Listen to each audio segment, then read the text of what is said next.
Obrigado ao representante Pedro Mesquita, que ouviram, confirmou o que eu comecei por dizer, o que o autor considerou exagerado, que iremos ouvir de seguida o escritor, ensaísta, filósofo Miguel Reale, que irá falar igualmente de Matias Aires. O que revela é um dos aspectos de uma coisa muito significativa, que é, certo, a persistência do interesse por este autor. As reflexões tiveram 3 edições no século XVIII. Depois houve um longo tempo de esquecimento. Quem começou modernamente a chamar a atenção para ele entre nós foi o professor Jacinto Prado Coelho, mas uma perspectiva fundamentalmente literária, que foi aquela que prevaleceu no primeiro momento. Eu recordo que a edição da imprensa nacional, a primeira edição que ela fez modernamente, saiu na coleção de literatura. A segunda é que do Carlos Serra, que é a secção da filosofia, e ela, nas últimas décadas, as coleções tiveram, pelo menos, de que eu saiba, de 3 edições em Portugal. No Brasil tem havido, houve uma continuidade de, praticamente, nunca se perdeu o interesse por Matias Aires. Mas, que eu saiba, além das 2 internacionais, a edição da Estampa, nos anos 80, ou coisa assim, e mais recentemente, além do livro do professor António Pedro Mesquita, é o autor que se perdeu, e também o Miguel Reale publicou aqui há uns anos um interessantíssimo ensaio de hermenêutica do pensamento de Matias Aires. E o que, na minha perspectiva, justifica, dado que Matias Aires é o mais original dos nossos pensadores do século XVIII. Não é um eco de Locke, ou de Descartes, ou de Pufendorf, ou do que seja, arriscou pensar por conta própria. E, naturalmente, e daí que o tenha feito necessariamente de uma forma cifrada, que é, aliás, facilitada, digamos assim, entre aspas, pelo caráter profundamente barroco da sua escrita, que, naturalmente, seria mais adequado, portanto, para esse caráter cifrado, para que, embora ele tenha publicado as coleções da primeira vez, num período que ainda é antes do poder absoluto de Pombal, portanto, do Dom João V, mora em 1950, e o período de Joanim, contra o que geralmente se diz, é um período muito mais liberal, muito mais aberto, e a grande renovação das ideias dá-se no período de Joanim. O que se passa depois no Pombal é muito contrário, que é o matar isso, só que até 55 o Marquês tem pouco poder. O Ministério não tem poder de interferir aqui, porque a pasta dele são os negócios estrangeiros e a guerra. E, portanto, 52 ainda é um período de acalmia, começa em 51, ano da primeira volume da Revolução Cultural. Já o seu conterrâneo, no sentido amplo, Luciano Sousa Nunes, que publica em 58, teve vários amargos do book, e o próprio Matias Aires foi mandado para a Gualva e está calado, coisa que ele respeitou durante os 11 anos que estavam de vida. Passa a palavra ao escritor, ensaísta Miguel Reale. Obrigado também, obrigado pela apresentação, obrigado pelo convite da parte do Instituto de Filosofia Luso-Brasileira, que muito me honrou. Ouvimos uma comunicação brilhante do professor António Pedro Mesquita, que fez uma síntese muito bem articulada do pensamento social e político de Matias Aires. Ouvimos agora também esta pequena introdução relativamente à publicação em 52 das reflexões sobre a vaidade. Tenho que retificar, peço imensa desculpa, o Sr. Bastos Teixeira disse ensaísta, escritor e filósofo. Eu tremi imenso, imaginando o Platão e o Kant nas suas tumbas a tremerem tão bem por essa designação. Quem ousa apresentar uma nova teoria do mal, uma nova teoria da felicidade, são reflexões noturnas. Habitualmente são reflexões noturnas que não se tentam, e são ensaios ligeiros que não tentam atingir a profundidade da filosofia. Eu agradeço a amizade, agradeço a... São um livro para os Gomes uma ética. Talvez. Ok, obrigado. Essa é bastante certa. Sobre Matias Aires, de facto, é um filósofo que atraiu pela sua originalidade. ele é de facto uma espécie de mónada mónada leibniziana, não é? Dentro do universo da segunda metade do século XVIII, português, claro. Não é modernista no sentido do século XVIII, não no sentido do século XX. Não é modernista, mas também não é, também no sentido do século XVIII, jesuitista ou jesuíta, no sentido de seguir a ratio studiorum dos jesuítas. Ele não é totalmente barroco, não é totalmente clássico, foi a grande tese do professor Jacinto Prado Coelho quando editou. Aliás, como disse o professor Brás Teixeira, no Brasil houve sempre edições da reflexão sobre a vaidade dos homens, mas integrado nas coleções de literatura. E quando aparece do Cirlóquio Leite, em 1914, os grandes clássicos brasileiros, uma coleção um bocadinho nacionalista, digamos assim, ele aparece justamente integrado no aspecto da literatura. Dentro da literatura, aquilo que chamaríamos hoje a metaliteratura ou a teoria sobre a literatura. De facto, é dos poucos escritores do século XVIII portugueses que tem uma tradução francesa. Penso que é o único, não tenho a certeza, que tem uma tradução francesa, um pouco empurrada pelo Eduardo Prado Coelho, mas uma tradução que até penso já está na segunda edição, neste momento. Portanto, é um pensamento intemporal, claro que tem raízes no tempo, é impossível não ter, e o professor António Pedro Mesquita mostrou agora mesmo essas raízes no tempo, mas também o seu pessimismo antropológico, o seu ceticismo social, digamos assim, é relativamente intemporal, portanto, com um ou outro aspecto muito marcado pela história. Vou falar sobre uma carta que acompanha desde a terceira edição a reflexão, as edições da reflexão sobre a vaidade dos homens. Pensa-se que foi uma carta aposta pelo segundo filho, na terceira edição da reflexão, chama-se Carta sobre a Fortuna. Uma pequena carta, mas onde está, de certo modo, aquilo que Matias Aires pensava da felicidade. Já foi justamente aqui citado vários aspectos sobre a questão da ética pelo professor António Pedro Mesquita, portanto eu limitar-me-ei a um acrescentozinho, digamos assim. Aqui a carta sobre a fortuna.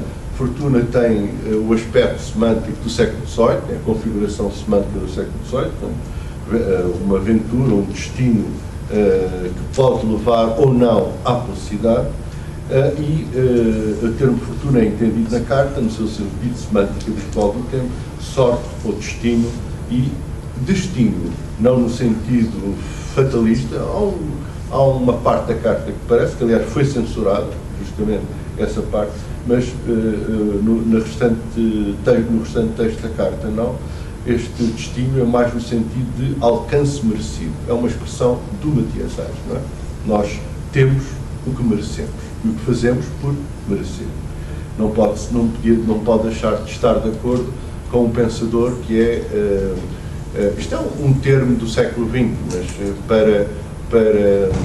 para nos orientarmos, não pode deixar este alcance merecido como resultado do destino, não pode deixar de estar de acordo com uma visão individualista da sociedade, da política, etc., até da civilização. Este último mais no sentido de alcance merecido, realização sucedida e justa do que fatalidade. Embora minoritário e dubitativamente, este sentido de fatalidade esteja presente no parágrafo que foi censurado pelo Santo Ofício na primeira edição. O Santo Ofício que estava a passar, recordam-se certamente, como disse o professor Brás Teixeira, estava a passar, o seu estatuto estava a passar do Santo Ofício dominicano para um Santo Ofício nacional, também, de certo modo, dominicano, mas nacionalizado pelo Marquês de Pombal. Nacionalizado, isto é, estatificado, depois vai dar origem à Real Mesa Censória, etc.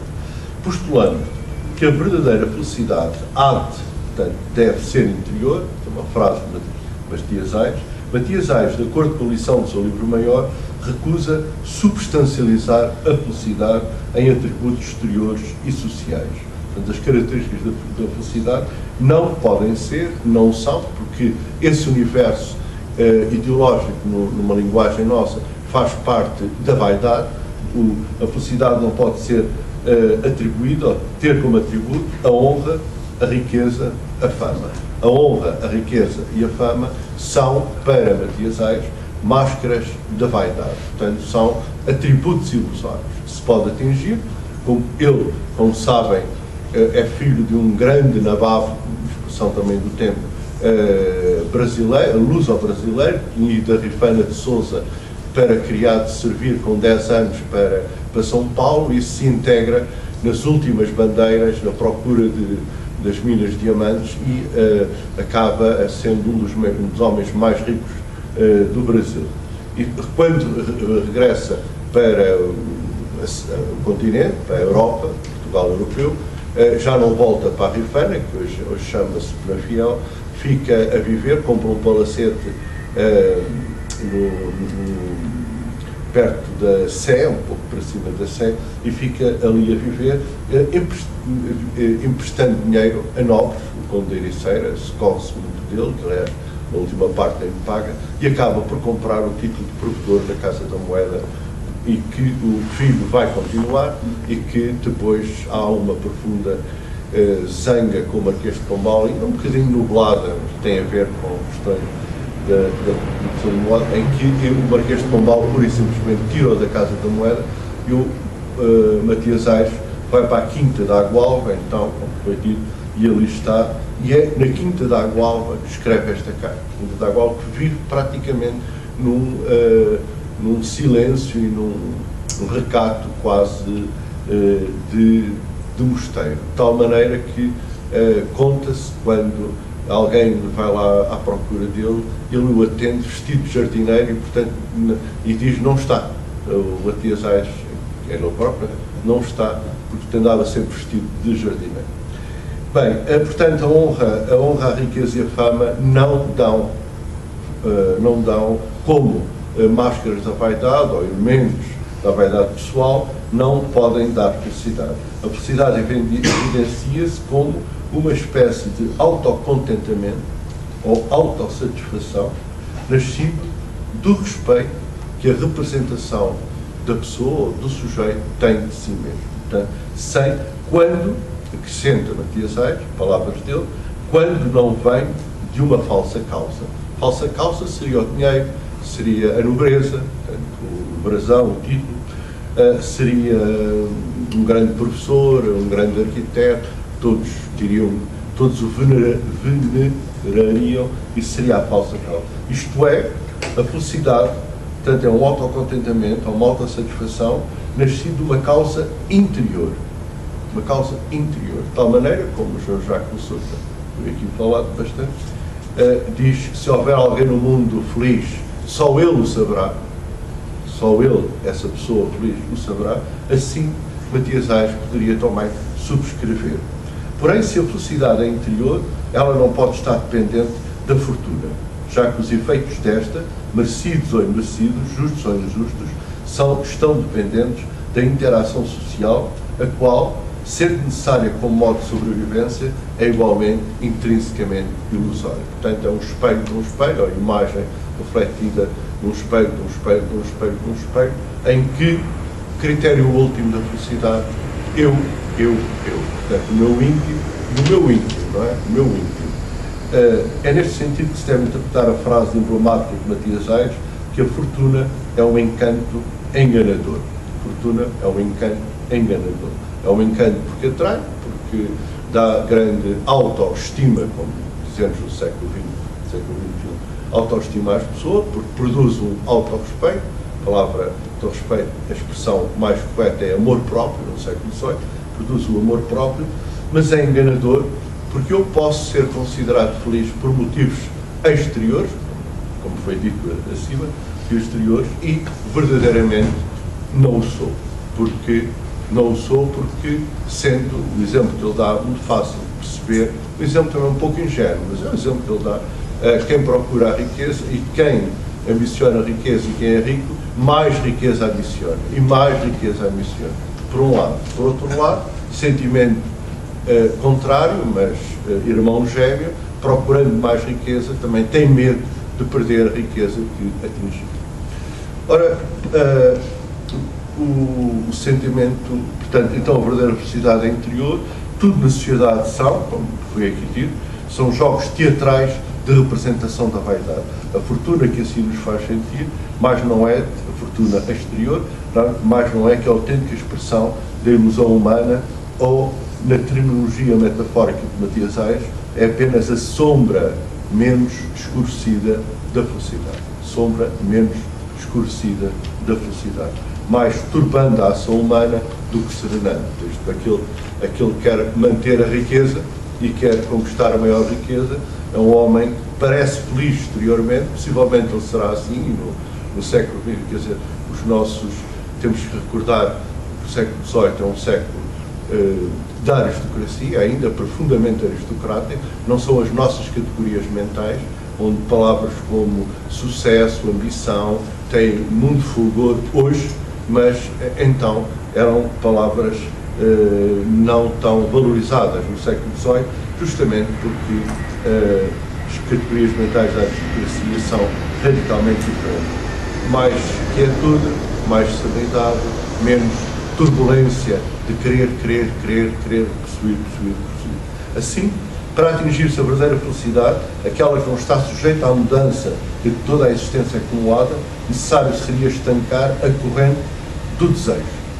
E, portanto, isto merecia aqui algum desenvolvimento, mas penso que talvez não interesse. O desejo que nos finge, isto é, nos simula, o desejo que nos finge, nos simula, nos cria ilusoriamente 1000 objetos imortais. Portanto, para se estancar esta torrente de desejo de felicidade exterior, seria preciso matar no homem aquilo que é a sua própria natureza animal, que é o desejo. O desejo aqui, penso também já foi dito, é entendido aqui como conatos, como, portanto, conatos leibniziano de despolutamento ou desencadeamento da ação. E infinito, está sempre. Não se consegue estancar o desejo. Por isso o homem é um animal, portanto, o desejo. É uma frase quase lacaniana, mas uma frase também de Matias Aires. Estancar a constância no desejo, pelo qual ambicionamos exteriormente, objeto para o amor, posse para a vaidade, prosperidade para a esperança. Deste modo, como encanto enganador, testemunhada socialmente, reproduzida geracionalmente, sempre presente na educação infantil, motor último da história de cada homem, de biografia de cada homem, que pela sua posse ou ausência estabelece o juízo final, bom ou mau, da sua vida. A fortuna delicia-se em atrair pelos seus cânticos de sereia as ações humanas. É neste sentido que é um encanto. E é também neste sentido que é um encanto enganador, porque intrinsecamente ilusório, mesmo até do ponto de vista ontológico, constitutivamente ilusório. Mas não é falsamente.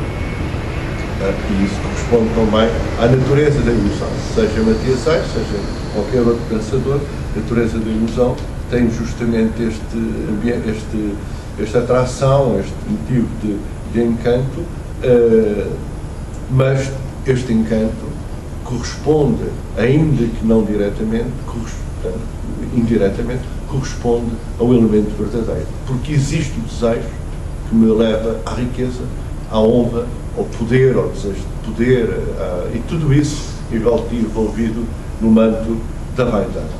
É neste sentido que é um encanto, aqui é o sentimento, porque justamente a honra, o poder, a fortuna cria os mesmos sentimentos de respeito e autossatisfação que a verdadeira felicidade desperta. Só que os seus sentimentos exteriores são efêmeros e não contribuem e não são ontologicamente, se a palavra aqui é correta, não sei, ontologicamente constitutivos, intrínsecos, digamos assim, enquanto que a felicidade interior é ontologicamente intrínseca. Esta ontologicamente intrínseca é mais para me fazer perceber do que termos de Matias Aires. Como que o homem socialmente feliz é, metaforicamente, um avarengo em constante inquietação pela posse e guarda do seu tesouro, grande ou pequeno. Assim o belo, o homem belo, assim conforme lhe aparecem as primeiras rugas, essa vaidade e essa criação da fortuna ou da felicidade que tinha com as primeiras rugas, essa vaidade manifesta-se ilusoriamente, como era desde sempre. Porque desde sempre o homem belo está condenado a ter rugas, como qualquer animal com envelhecimento o tem. Todo o conteúdo filosófico da Carta sobre a Fortuna dirige-se contra esta forma ilusória de felicidade, propondo a alternativa de um modo biográfico. Portanto, há um aspecto existencial na vida um aspecto essencial na teoria do Matias Aires, que liga muito diretamente à sua vida, à vida da sua irmã, que é uma das primeiras romancistas portuguesas, e sobretudo à vida do seu pai, portanto, esta forma propõe a alternativa de um modo biográfico, seguindo com uma parábola, pronto, etc. A desvinculação do corpo é, em vez de atingir o amor, uma desvinculação do corpo, do desejo, tanto quanto possível, da alma, a questão da vaidade, e de ambos, portanto, corpo e alma, desejo e vaidade, a esperança, ou seja, deixar de ter esperança. É o tal pessimismo, o tal ceticismo. Não esperar nada não venha do meu interior. Portanto, não seja construído de modo respeitoso por mim no meu interior. Isto é muito importante para ele.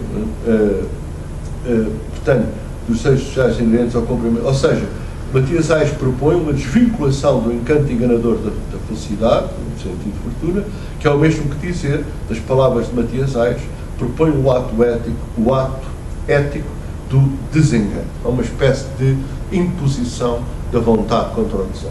Portanto, e aí começa a ética, uma certa semelhança, só semelhança, mas penso que as pessoas de filosofia percebem bem isto, da diferença entre autonomia e heteronomia em Kant é um pouco parecido. Portanto, há o desejo que marca, há o corpo que se manifesta através da própria vontade e a vontade que impõe ao desejo a recusa do desejo, não é? E por isso, já vamos ver, diz ele, milito nos campos do desengano, isto é, nos campos daquilo que se opõe à vaidade, à fortuna, à honra, ao dinheiro, etc., ao poder, etc. Milito nos campos do desengano, campos solitários ou menos frequentados, porém mais seguros, porque não está sujeita à turbulência da vaidade. Ou, como à frente enuncia, embora a sua idade não seja muito avançada, intenta adiantar o desengano para que não seja a idade que por força me desengane. Ou seja, eu apareço-me a mim próprio como muito bom e a idade vai-me trazer um conjunto de doenças, um conjunto de privações, privações não financeiras, porque ele vendeu o palácio onde hoje está o Museu Nacional de Arte Antiga, e portanto ficou imediatamente, aumentou mais fortuna, a fortuna que já tinha, mas no mínimo através de uma recusa de aceitação, de uma recusa através de uma decadência do corpo, no mínimo pela idade dessa decadência do corpo, evidenciando pela morte, pela decadência do corpo e pela morte, a constante ilusão de felicidade social a que os homens tenazmente se prendem. Viver no desengano é assim repulsar voluntariamente por um ato deliberado e autoconsciente, um ato ético, que nasce aqui a ética dele, as três colunas da fortuna: renunciar ao amor, renunciar à vaidade, renunciar à esperança.